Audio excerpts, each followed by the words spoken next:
Esse é o Broken Machines, o seu momento de ouvir bate-papos informais e inspiradores sobre as áreas de produto, design e tecnologia. Chega mais!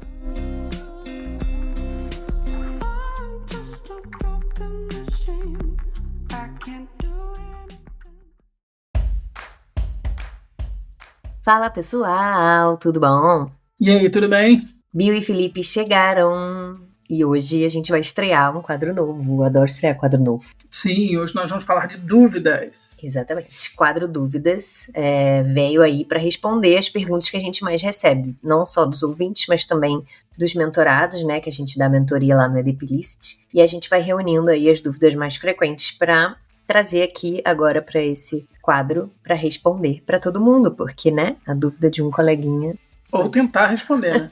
pode ser aquela fala de tia do colégio, né? A dúvida de um coleguinha pode ser a mesma do outro. Aí, vamos tentar responder, não quer dizer que a gente vai conseguir, mas vamos tentar, somos todos brasileiros, não desistimos nunca. Não, e mais uma vez responder dentro da nossa experiência, do nosso contexto, né? O que a gente acredita aqui para vocês. Sim. Acho que hoje vai ser um pouco mais curto, né? Os nossos episódios duram mais ou menos 1 hora. A gente vai tentar fazer esse aqui um pouquinho mais curto para vocês. Boa. Mas já que vai ser mais curto, vou aproveitar mais uma vez para pedir aí interação com as nossas redes sociais, @broken.machines, entra lá, curte, compartilha os Reels, a gente bota uns cortezinhos dos episódios lá também, a gente coloca um resuminho aí de alguns episódios por escrito, direto, para vocês assimilarem aí os conceitos. Aliás, a gente vai até responder, né, algumas perguntas em relação aos conceitos que a gente apresentou até agora. E, obviamente, no Spotify ou em qualquer outra plataforma de áudio aí que você está ouvindo a gente, por favor, curta, avalie, ligue o sininho, faça qualquer tipo de interação, porque ajuda a gente a alcançar mais pessoas.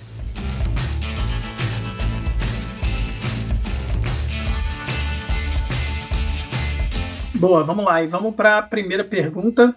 Na verdade, é uma coisa que eu tenho escutado muito em algumas mentorias. Uhum. E aí o pessoal escuta o podcast, escuta os episódios, e depois vem me perguntar, tá bom, legal, entendi, ouvi os episódios, 3 horizontes, Vision, mas como é que eu faço para estar com isso tudo alinhado? Como sair de um e chegar no outro, né? Como é que a gente realmente entrega esse resultado que a gente fala passando por todas essas dinâmicas? Você tá falando dos episódios conceito, né, que a gente passou. Sim. 3 horizontes, Vision Tree, OKRs, a gente falou muitas coisas, mas a gente não fez um apanhado de como isso está interligado, né? Acho que é um pouco sobre isso. É isso. E aí, relembrando, então, primeiro passo, que a gente falou já desde os episódios lá, acho que o primeiro, o segundo episódio, não sei a numeração exata aqui de cabeça, gente, mas primeiro, definir os 3 horizontes. Tá? É a primeira coisa. Primeira coisa que você faz na empresa. Depois, esse primeiro horizonte que você definiu dos 3 serve para derivar a sua visão. Então, visão do primeiro horizonte. Então, você tem o horizonte 1, 2 e 3, pega do primeiro, se agarra nela, que é a sua visão. Beleza. Boa, então cria a visão em cima do que precisa ser feito para o primeiro horizonte. E aí essa visão é que vai desdobrar o resto, né? Essa visão, essa primeira visão que vai desdobrar nos objetivos e cair de negócio. Você vai pegar essa sua visão do primeiro horizonte, desdobrou nos objetivos de negócio. Uma vez feito isso, você desdobra de novo, aí você vai entrar nos objetivos de área. Aí a gente já tá no episódio de OKRs, né? Isso aí. Então, o primeiro episódio que vocês tinham que ouvir é o 3 horizontes. Isso a gente tá ignorando ali o Golden Circle, né? Porque o Golden Circle ele não é tão obrigatório para essa parte de gestão. Ele é mais lúdico, né? Mais para você ter ali um entendimento alinhado, né? Do porquê você tá fazendo aquilo e tal, mas ele não é tão obrigatório. Mas quando a gente está falando de planejamento, de estratégia, né, a gente entra nessa ordem. 3 horizontes. Eu tô falando de um guia do mochileiro aqui para você conseguir sair da estratégia, passar para a camada tática e ir para a camada operacional. Perfeito. E aí, chegou ali nos objetivos que são os objetivos de área. Como é que você faz agora? Qual é a última parte? É derivar na sua árvore de oportunidades. Então, árvore de oportunidades, Teresa Torres, e aí das árvores de oportunidades, a gente chega nos projetos, a gente chega no que a gente vai trabalhar efetivamente falando no operacional da coisa. Então, 3 horizontes. Para o primeiro horizonte, define a visão. Com essa visão, define os 3 objetivos de negócio. A gente sugere que sejam 3, né? Não passar disso, mas quantos fizerem sentido aí para vocês. Aí, de cada objetivo desse, as áreas vão criar os objetivos delas, né? Os objetivos e os Key Results. E desses key results, né, para alcançar essas metas, né, tem a árvore de oportunidades para gerar, de fato, os projetos que vão ser realizados dentro daquele período. Isso aí. As oportunidades, Boa. as soluções, as hipóteses, né? Resumi bem? Então tá bom. Isso aí. Boa.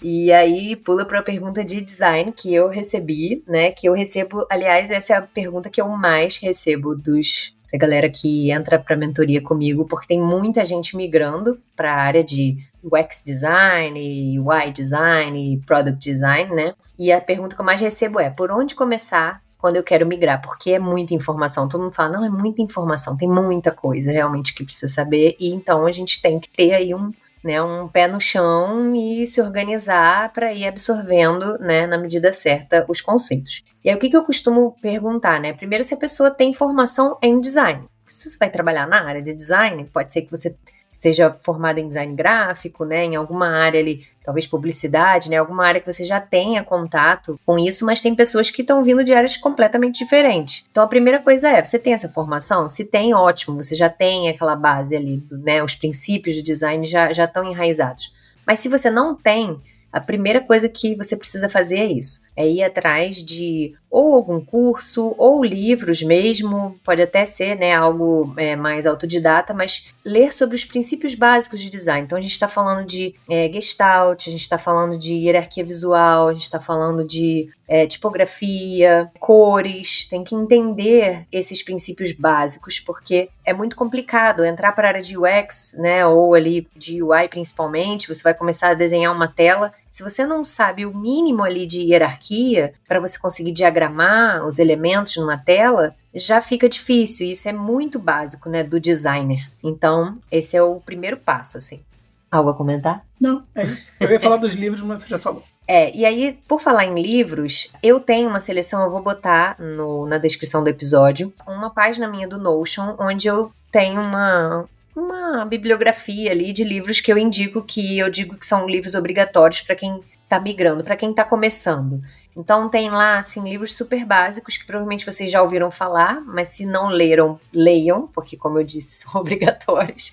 Que é, né, o Design do Dia a Dia, do Don Norman, é o Não Me Faça Pensar, do Steve Krug. Então tem uma lista de livros e alguns outros que não são, assim, tão conhecidos, mas que eu recomendo porque foram, assim, muito bacanas para mudar o meu mindset, né? Porque eu fui um dia uma designer que trabalhava com gráfico, né, e migrei, já tem bastante tempo, mas foram livros que foram importantes.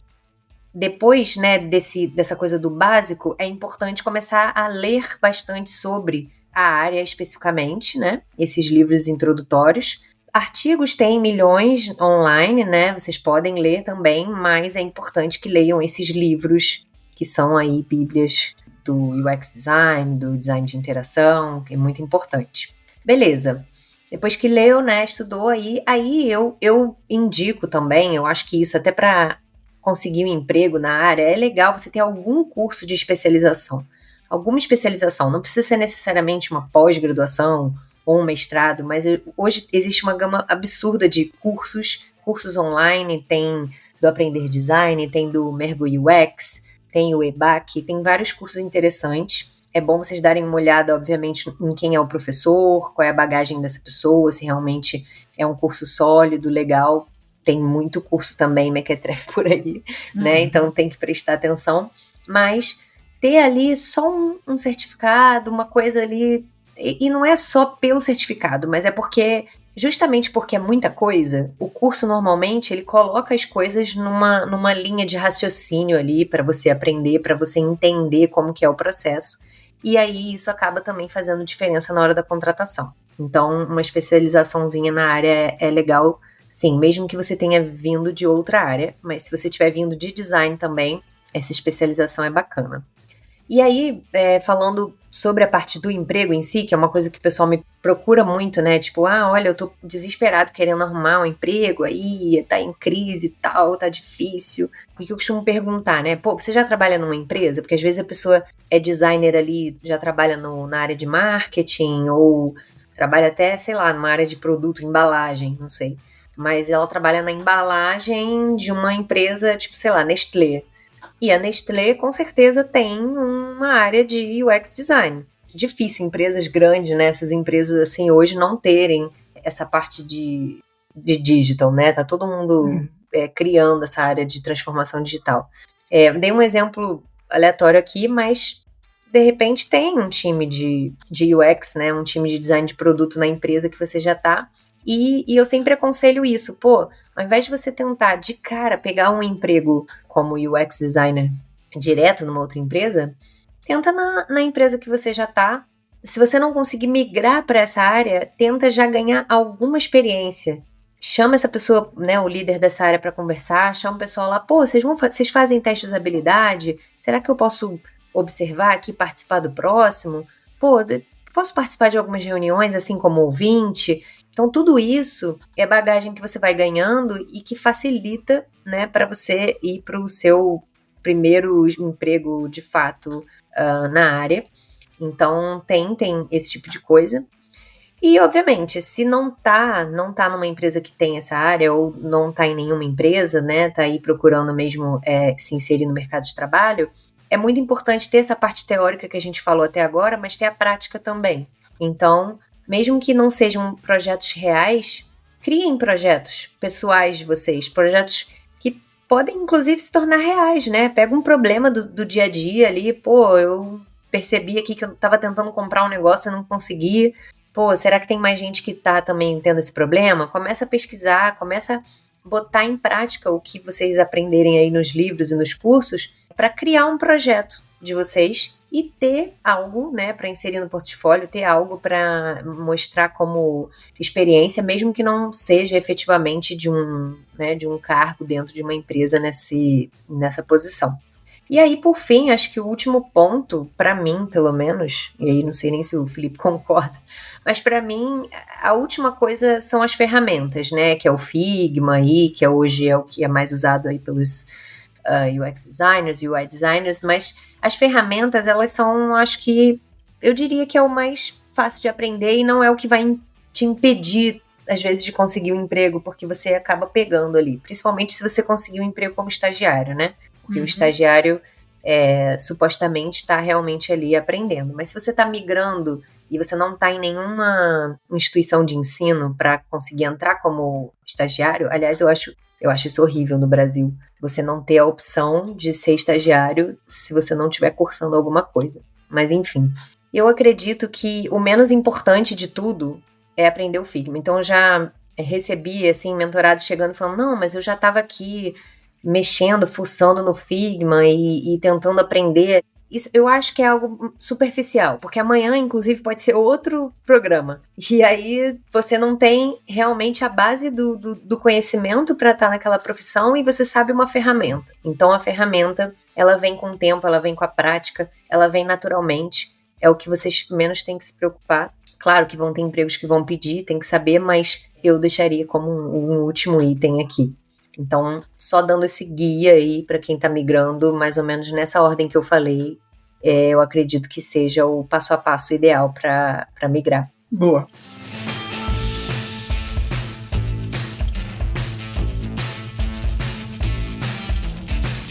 Bom, próxima pergunta aqui, essa vem do David, que ouve a gente, que escuta a gente, David Souza, lá de Budapeste. Você tem alguma sugestão sobre a cadência para a transição dos OKRs dos founders para as equipes? Então, vamos lá. Eu até acho que já respondi isso para o David numa mentoria que eu estava fazendo com ele, mas isso é bem complicado. Por exemplo, eu nessa empresa que eu estou atualmente, a gente, para a definição de visão de 3 horizontes, eu passei quase um mês. Isso para definir os 3 horizontes e definir a primeira visão ali de forma assertiva, né? Em relação aos objetivos, que são os objetivos, a gente definiu os objetivos, a gente definiu a visão, definiu os objetivos de negócio e depois eu desdobrei os objetivos de negócio para os objetivos por área. Aí também eu levei quase que um mês fazendo também junto com os diretores, porque foi bem complexo. Eu acho que um fator que é bastante determinante nesse momento é também a maturidade, porque se você é de uma empresa que já trabalha com outcomes, que você já está acostumado a fazer, a coisa funciona mais rápido. Mas se você tem menos experiência, tende a demorar um pouquinho mais. Então, peraí, deixa eu ver se eu entendi. Ele queria saber quanto tempo... Nesses ciclos, né, de elaboração. Então, porque a gente falou na primeira pergunta até sobre definir os 3 horizontes, definir os objetivos de negócio, entendi. definir... Aí ele perguntou, mas quanto tempo que eu levo normalmente entre esses ciclos para definição de um ou definição de outro? E eu falei, não existe fórmula de bolo. Vai depender do engajamento das pessoas, vai depender da agenda. Às vezes vocês estão num período super apertado, que tem uma série de reuniões, de coisas para entregar, e aí, efetivamente, a coisa enrola um pouco mais. E aí, no seu exemplo atual, que é uma empresa que não tem ainda essa maturidade, está sendo mais ou menos um mês. Sim, eu levei um mês, mais ou menos, para esses primeiros. Depois vai ficando mais rápido, vai ficando cada vez mais rápido.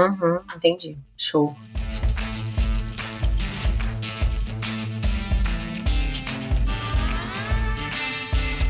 Vamos então para a próxima de design.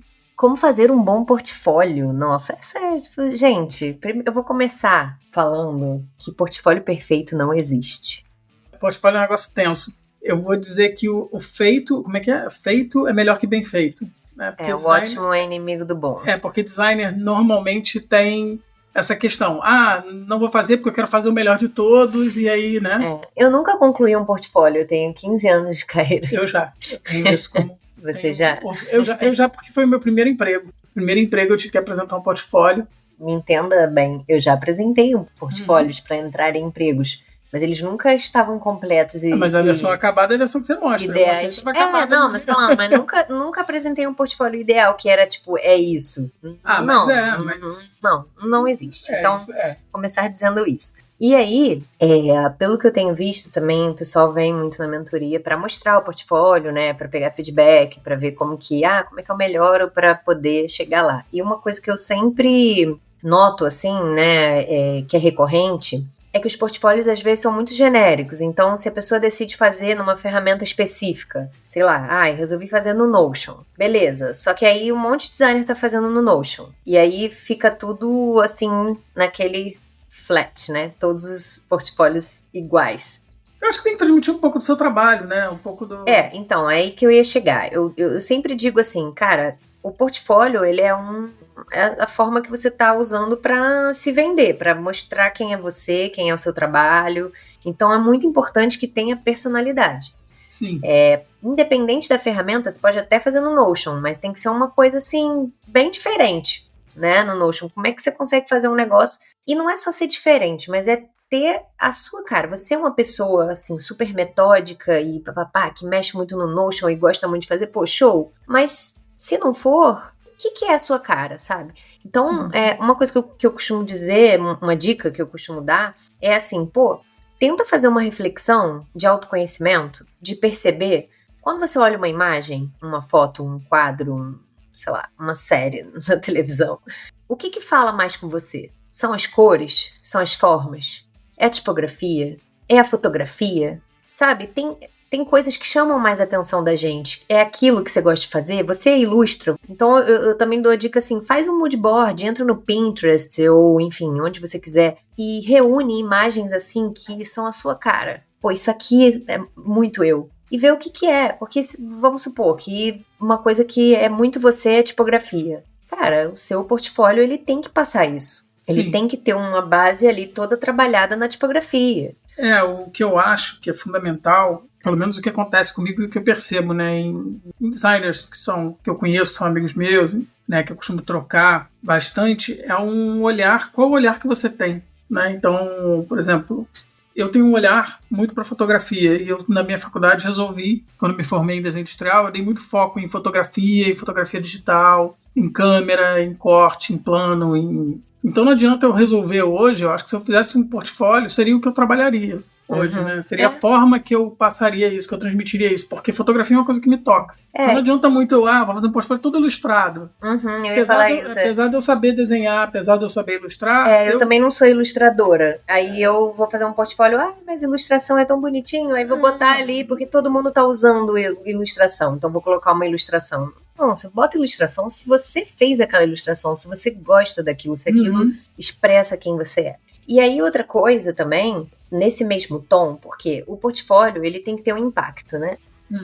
Ele tem que causar um impacto ali, porque a pessoa, o recrutador, tá olhando milhões de portfólios, né? No mesmo dia ali, tá olhando várias coisas. E você tem que criar um portfólio que seja memorável, né? Que a pessoa vai olhar e vai lembrar. Sim. Então essa parte da personalidade já ajuda muito nisso. Mas o segundo ponto, cara, você tá dando apply ali numa vaga que é para ser Product Designer ou UX Designer. O que o UX Designer faz? Ele vai investigar o usuário, quem é esse usuário e como é que ele cria um produto digital que vai ser mais fácil e melhor desse usuário interagir, certo? Por que você não faz isso para o seu portfólio? Você sabe que o seu usuário é uma pessoa que está fazendo 1000 coisas ao mesmo tempo, além de todas as entregas que ele tem que fazer, ele tem que parar e olhar milhões de portfólios, sabe? E por que você vai fazer um portfólio que está cheio de texto, cheio de informação, um monte de detalhe, uma carga cognitiva, um monte de coisa para ser consumida? Se você tá fazendo isso para um cara que ele tem que olhar e papum, e ele já tem que ver Somos comunicadores visuais. Quer dizer, eu pelo menos, né? Porque quando eu me formei em comunicação visual. Então a gente tem que saber comunicar visualmente. E outra, lembre-se sempre, uma imagem vale mais do que 1000 palavras. A gente diz isso não é da boca para fora. Imagina no dia a dia de uma pessoa que viu e entrevistou, sei lá, 50, 60, ou menos, ou 10, ou 15 pessoas. O que fica é aquela imagem, é aquele momento marcante, é aquela frase junto com aquele apoio, aquele suporte visual que vai trazer aquela memória que vai, poxa, eu vi uma imagem bacana hoje de quem era? Ah, era da Bianca. Eu passei por um momento bacana de quem era do fulano. A gente não pode esquecer que a gente está falando, mais uma vez, como eu falei na primeira pergunta, é design. E design é visual. E eu entendo que as pessoas querem, assim, você fez uma super pesquisa, você entrevistou um monte de usuário, né, naquele projeto, você disparou questionário, você fez e aí você quer contar todos esses detalhes, você quer mostrar que você sabe fazer aquilo tudo. Perfeito, tem que mostrar mesmo. A gente já passou daquela fase que só mostra o resultado final, né? Tem que mostrar o processo e tudo, beleza. Só que, pensa no quão maçante é isso para uma pessoa que está de fora, que está vendo aquilo pela primeira vez. O que é mais importante, né? Um monte de gente fala pra mim, eu tô querendo ir pra essa área de design de produto porque eu quero resolver problemas. A gente sabe que o que aquela entrega final, que aquele resultado tá resolvendo é talvez o mais importante ali, né? Sim. Então, eu sempre faço essa sugestão. Antes de você detalhar, antes de você aprofundar, cria algo impactante, visual, né, que a gente tá falando, pra já mostrar de cara, às vezes um big number ali, um numerozão, de tipo assim, olha, eu tinha esse problema e essa foi a minha solução. E eu tô falando não só de a solução botar a tela, não, mas botar o resultado. Olha, com esse produto aqui, eu minimizei 50% o tempo, sei lá, vou dar o exemplo que vem na minha cabeça agora, quando eu fiz um Papafila, que era um sistema para fazer venda ali na fila e diminuir a fila. Depois eu avaliei o tempo de fila, quanto tempo ele ficou menor, para eu poder colocar lá, olha, depois que eu criei essa solução aqui, por que eu criei uma solução pensando em passos mais curtos, menos cliques para chegar no final, eu diminuí em 50% o tempo de fila, que era o objetivo daquele produto. Ele era para minimizar a fila. Então você mostra que você conseguiu entregar valor de cara. Aí, se a pessoa que está olhando o portfólio quer ver como você fez isso, ela vai olhar os detalhes. Na verdade, eu ia falar de uma outra característica que eu acho fundamental para o designer, que é storytelling. Storytelling. Nós temos que ser muito, muito bons contadores de história. Uhum. A gente tem que saber contar a história. Então, é o problema, o processo e a solução. Uhum. Então não entra. Problema. Porque o problema é que isso, que aquilo, que o meu cachorro passeou, porque... A pessoa já não está mais nem focada no problema. Não dá para focar, é muita Depois vem coisa. a solução. A solução é que aí eu passei, então seja sucinto. Tente fazer, pensa no seu portfólio também na hora que você for contar, tenta fazer um storyboard, tenta fazer que são coisas que ajudam nesse processo de trabalhar o storytelling. O que eu ia dizer é assim, na hora de entrar no processo, porque é tipo isso, problema, pá, solução, pá. Aí aqui no meio tem o processo. Mas esse processo você pode de cara só listar quais foram os métodos que você usou e aí deixar fechado de alguma forma para que se o recrutador quiser se aprofundar, ele fez card sorting, deixa eu ver como é que ele faz card sorting, que eu tô precisando de alguém bom aqui em card sorting. Então ele vai abrir e vai ver o que você fez. Mas não necessariamente ele precisa ter todas essas informações de cara, porque é muito conteúdo para consumir. E outro detalhe também em cima do que eu tava falando é a questão da métrica. Você vê que eu tive o cuidado de ter uma métrica no final. Não adianta nada você entregar um produto e ele não ter uma prova real ali de que você realmente mudou alguma coisa, que você resolveu, ou pelo menos tentou resolver o problema, né? Porque o dado pode dizer que, né, você talvez não tenha conseguido, mas é muito importante isso. Ai, mas na empresa que eu estava trabalhando lá, ninguém olha para métrica, não tem isso, nananana. Faz você. Ah, mas o meu... isso também escuto muito. Ah, mas ficou ruim a UI porque a gente não teve muito tempo e foi a outra pessoa que aprovou. Caramba, faz de um jeito bacana. Então, esse é um ponto que até eu queria tocar, foi bom você falar nisso. Exatamente por isso que o seu portfólio tem que ter uma UI boa. Porque você pode ter projetos que a UI não está tão boa. Uhum. Pode ter projetos que a parte de UX, de processos que você fez, também não está tão boa. Mas o seu portfólio, ele não tem desculpa. Porque é você que fez. Sim. Então não adianta, às vezes você fica pensando assim, eu já peguei muito portfólio de gente que o portfólio em si está bem ruim, mas os projetos são muito bons. Aí o que você começa a avaliar olhando para aquilo? Opa, será que ele realmente fez esse trabalho? Daí você vai ver, foi outro design, foi equipe, né? E como é que uma pessoa que tem um projeto tão bom, tem um portfólio e uma apresentação, uma forma de apresentar tão ruim? Então assim, nada te impede, no final, depois que você mostrou ali o projeto, você faz um redesign. Como você faria hoje? Porque eu evoluí também, desde que eu fiz esse projeto, eu já sou um designer muito melhor. Isso acontece. Então deixa eu refazer, como é que eu faria se eu fizesse hoje? E aí coloca um adendo, olha, esse aqui foi um redesign que eu fiz X tempo depois. E aí, se não tiver a métrica, testa em casa, testa com os amigos, vai na rua, tenta gerar alguma situação em que você consiga tirar um número, uma validação daquilo ali, sabe? Então, tem que correr atrás disso, isso faz muita diferença mesmo. E aí, eu acho que um último ponto que eu queria colocar aqui é a questão do currículo, né? Porque qualquer outra área você só manda currículo. Qualquer outra não. Tem algumas que tem portfólio além de design, mas a gente tem as duas coisas. E aí eu vejo muito, às vezes, o currículo é um PDF com uma cor, sei lá, um PDF predominantemente azul, com uma tipografia X, e aí o portfólio já é um outro link com uma outra cor e um outro... Gente, a gente é designer. Por que o currículo não está inserido junto com o portfólio, de alguma forma? Ou, beleza, eu preciso de 2 arquivos separados, por que o layout desse currículo não está falando com o layout do portfólio? Você é a mesma pessoa, você está se apresentando. Consistência. Quando a gente vai criar produtos diferentes de uma mesma família, ou telas diferentes de um mesmo produto, ou mesmo, né, como eu falei, da mesma família, você tem um mesmo usuário que vai interagir em plataformas diferentes, a gente trabalha o quê? Por que a gente faz design system? Porque a gente precisa de consistência. E aí você me manda um currículo que não tem consistência com o portfólio. Ah, mas é só o currículo, e esse aí eu já fiz tem tempo, é só texto, não importa. Você já tá me dizendo que tipo de designer você é, quando você não se importa com a consistência entre o seu currículo e o seu portfólio. E se você é designer e você tá criando ali o seu produto para se vender, todos os elementos que você usa no dia a dia têm que estar inseridos lá, beleza?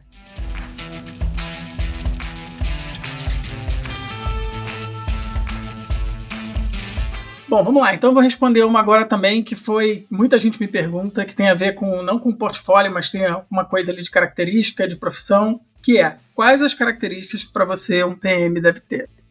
Para mim, eu quero sempre lembrar que não estamos aqui para... né, mas para mim, eu acho que um PM ele tem que ter 5 características distintas. Primeira, ele tem que ser um bom conhecedor do negócio. Muito importante. Segunda, ele tem que ter um conhecimento pouco além do básico, né? Mas é um bom conhecimento de design.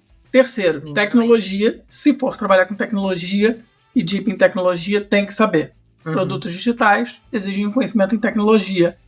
Quarto ponto, dados. Tem que conhecer sobre dados, sobre o que vai medir, como vai medir, todo esse processo. Porque senão você entra numa briga Como é que é o nome daquilo? Esqueci o nome. Cabo de guerra. Cabo de guerra. Entre você e os hypos, entre você e, né? E aí... se ninguém tem dado, acaba que qualquer um ganha e faz a coisa de qualquer jeito.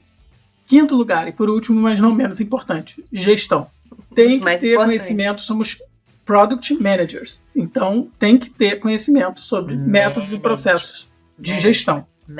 Uma dica super importante, se você é uma pessoa que vem do design, como eu, se você é uma pessoa que vem do negócio, se você é uma pessoa que vem de tecnologia, cuidado para não cair no problema das criptonitas, que eu li uma vez um artigo que fala sobre as criptonitas dos product managers, que é bem interessante. Que é o quê? Eu tenho que tomar cuidado com a minha criptonita, que é o design. Aí vocês vão dizer, Felipe, mas o design é o ponto forte, como é que o design é criptonita? Por quê? Porque se eu não tomar cuidado, eu vou querer resolver tudo ou tratar tudo como design. Uhum. Porque é a área que eu tenho mais conforto, é a área que eu tenho mais conhecimento. Então eu tenho sempre que equilibrar, não, mas peraí, mas deixa o design aqui um pouquinho de lado, deixa eu olhar para o negócio, deixa eu olhar para a tecnologia, deixa eu olhar para os dados, deixa eu olhar para a gestão, será que isso está acontecendo da forma que deveria acontecer?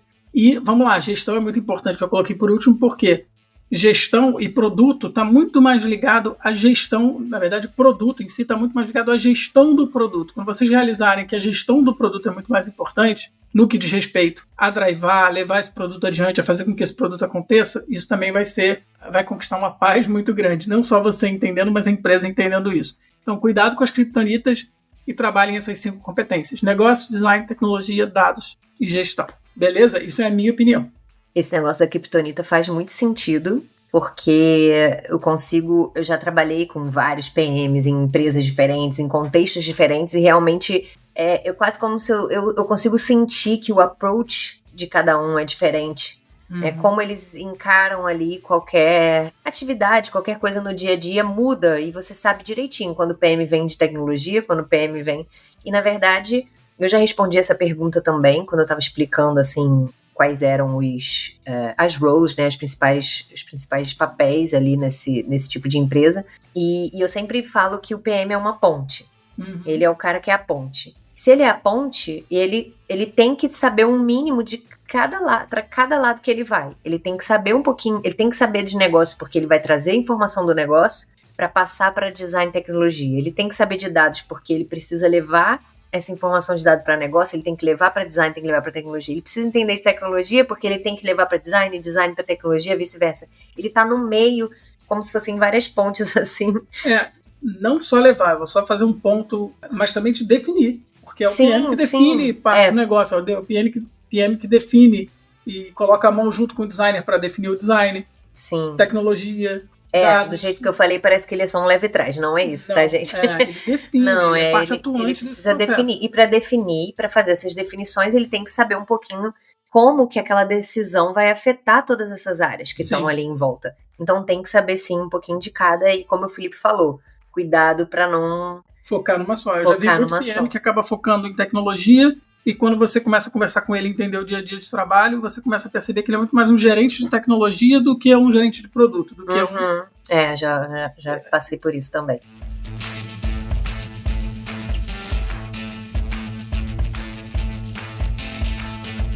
Eu vou responder a mesma pergunta, só que para design, né? Quais características um designer deve ter? Porque essa eu recebi também, principalmente dessas pessoas que estão migrando. Eu já recebi mais de uma vez.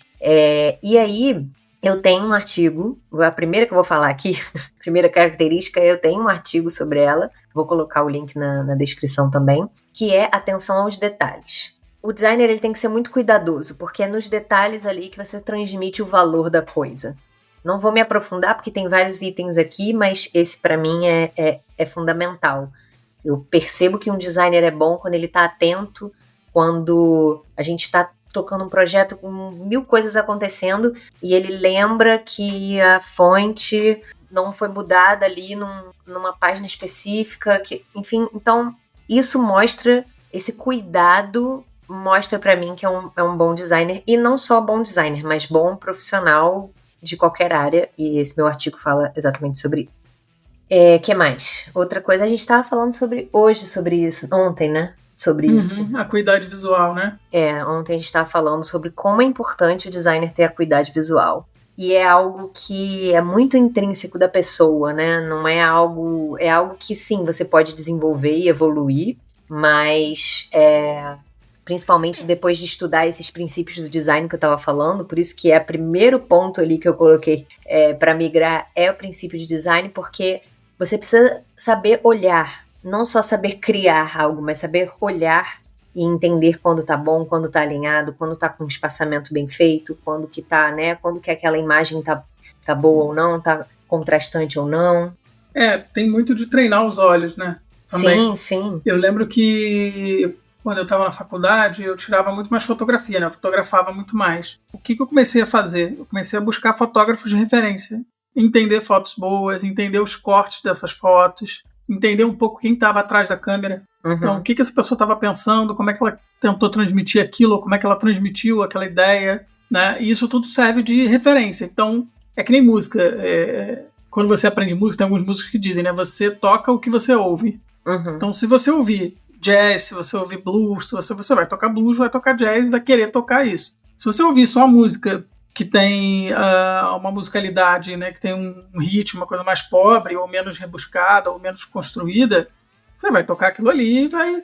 E é importante, aí na música especificamente, mas não só na música, mas é importante variar também. Quando você escuta sons diferentes, você às vezes absorve um rock coreano e que tem uma pegada mais assim, e você inclui isso na tua música ali. Então, no design é a mesma coisa. Eu acho muito legal essa mistura, essa inspiração diária, eu ia falar, né?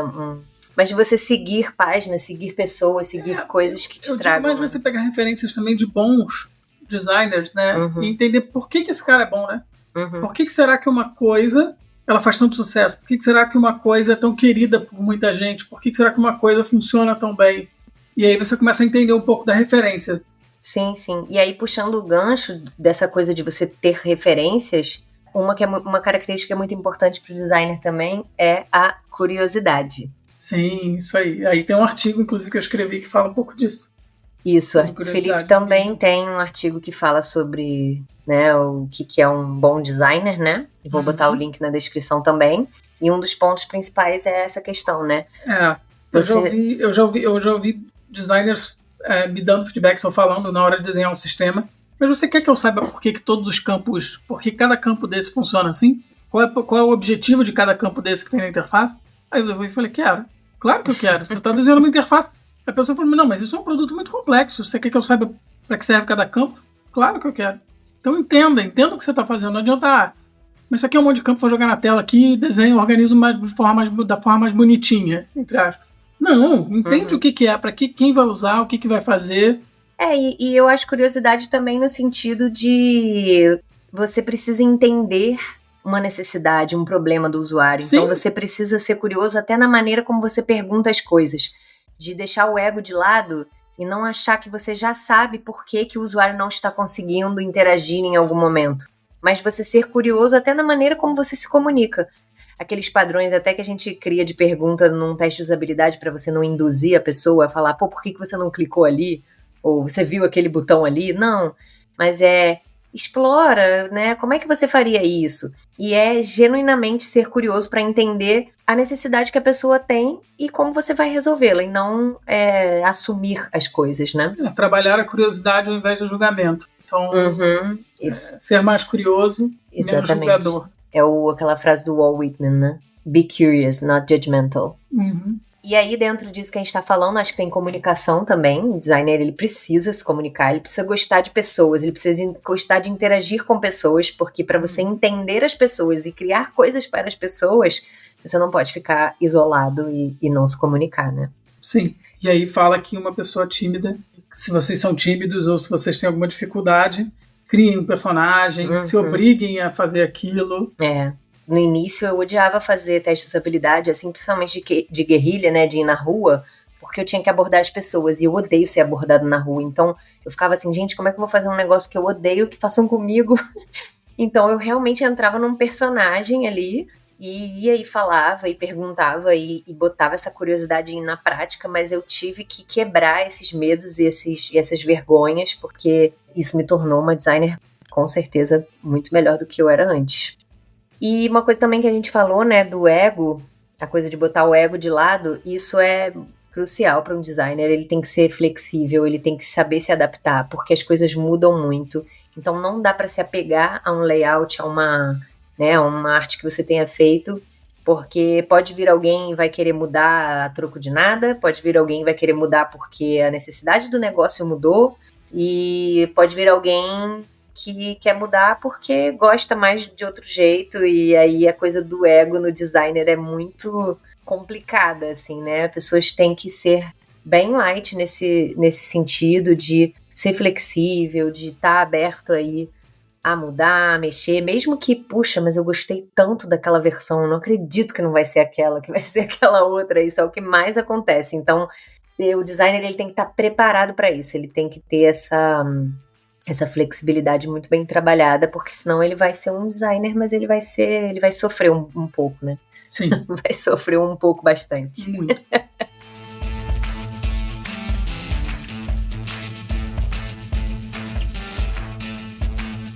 Show. Tem mais alguma pergunta? Tenho a próxima. Na verdade, é um caso prático, uma pergunta que me fizeram sobre como desdobrar um objetivo da área, né? No caso foi a área de vendas, mas poderia ser uma área de marketing, enfim.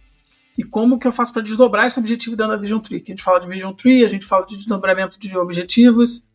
Então vamos lá, uma dica, eu vou pegar um exemplo aqui prático. Imagine que a companhia, né, tenha um KPI que seja aumentar a receita, tá? Aumentar a receita em X. Então não adianta você, de uma área comercial, pegar um objetivo e colocar ali, se a companhia tem o objetivo de aumentar a receita, um KPI, desculpa, a gente aumentar a receita, eu vou ter um objetivo de aumentar as vendas.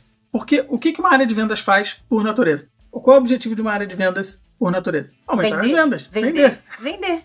Então não adianta você colocar um objetivo da sua área que seja aumentar as vendas.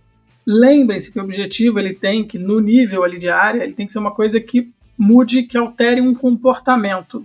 Então, por exemplo, um objetivo bom seria melhorar o processo de vendas por um alinhamento maior em relação à proposta de valor do produto. Porque você diz o como que você vai fazer. Então, através de um alinhamento maior a respeito da proposta de valor, eu vou conseguir fazer ou melhorar o meu processo de venda. E com isso eu vou ter uma taxa de um KR, sei lá, de manter a taxa de churn precoce abaixo de X%. Então eu vou ter um objetivo que é melhorar o processo de venda para agregar valor e diminuir o churn dos meus usuários de forma precoce ali. Então não adianta você pegar um objetivo da sua área, por exemplo, marketing, ou sei lá, o design, melhorar a usabilidade. Eu nunca vi nenhum time de design querendo piorar a usabilidade. Então... Não, nossa, esse exemplo foi perfeito. Não faz sentido nenhum o objetivo da área de design ser melhorar a usabilidade. Melhorar a usabilidade somente, né, não vai dizer nada. Então, como é que você vai fazer? Como que você pretende atingir aquele objetivo ali? E se você faz isso, o que acontece? Você usa só melhorar a usabilidade. Você está pegando o seu diretor de design, você está pegando a pessoa que é o seu head de design e está matando a capacidade estratégica dessa pessoa.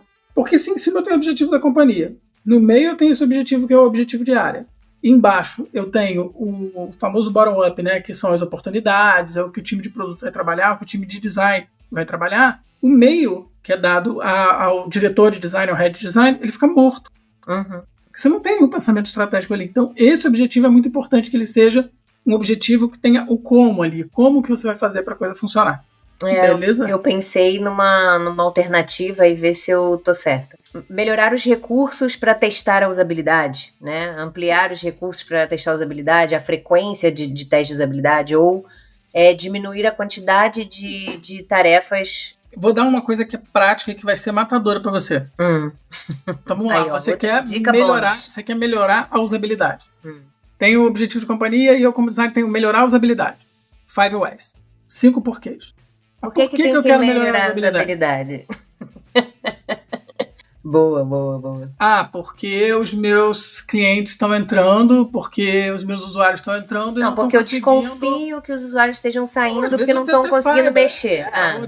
Isso aí. Ou até, você até sabe, porque hoje eu tenho um índice muito de desaprovação muito grande no mobile. Sei lá.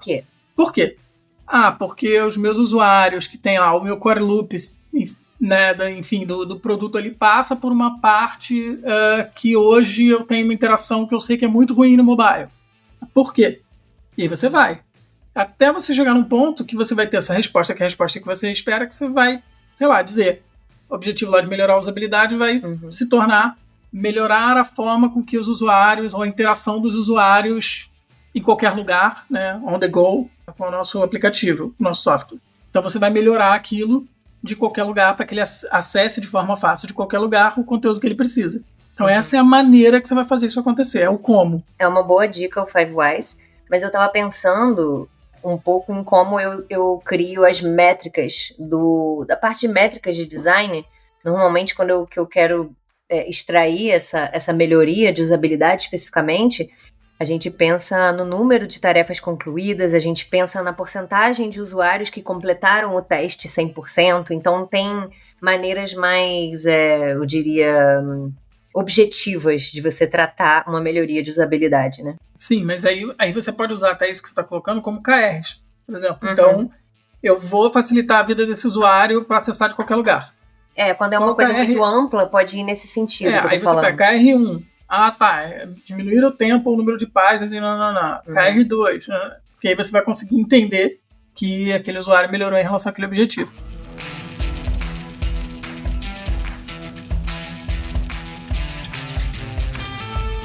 Show de bola. É legal a gente falar disso agora, de métricas, no final, porque inclusive será o nosso próximo episódio. Sim. Próximo episódio falaremos de métricas de design. E aí eu conto com sua ajuda, você que é uma pessoa que já deu mentoria, treinamentos para empresas. Já fiz alguns workshops de Heart e vamos falar também de Heart, né, no episódio que vem, que é de conceito. Mas acho que por hoje é só, né? A gente respondeu muitas dúvidas. Se vocês tiverem mais dúvidas, se tiverem perguntas, continuem mandando. Mandem pra gente. No final não foi tão curto quanto eu pensei que fosse.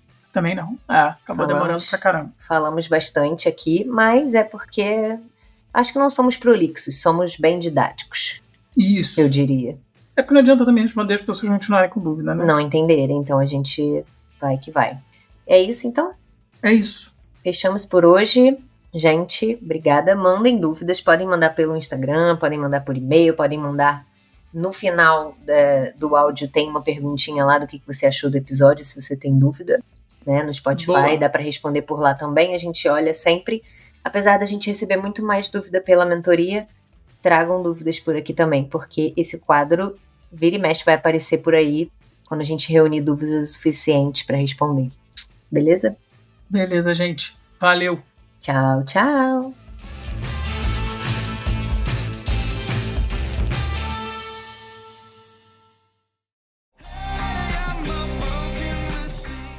E aí, gostou desse episódio de Broken Machines? Então não deixe de curtir, compartilhar com seus amigos e comentar. O que mais o inspirou nesse papo? Tem dúvidas, sugestões ou pedidos de temas para debatermos? É só mandar pra gente. Você também pode nos seguir no Instagram, @broken.machines, para mais conteúdo sobre os temas. Lançamos novos episódios de aproximadamente 1 hora quinzenalmente. Até o próximo!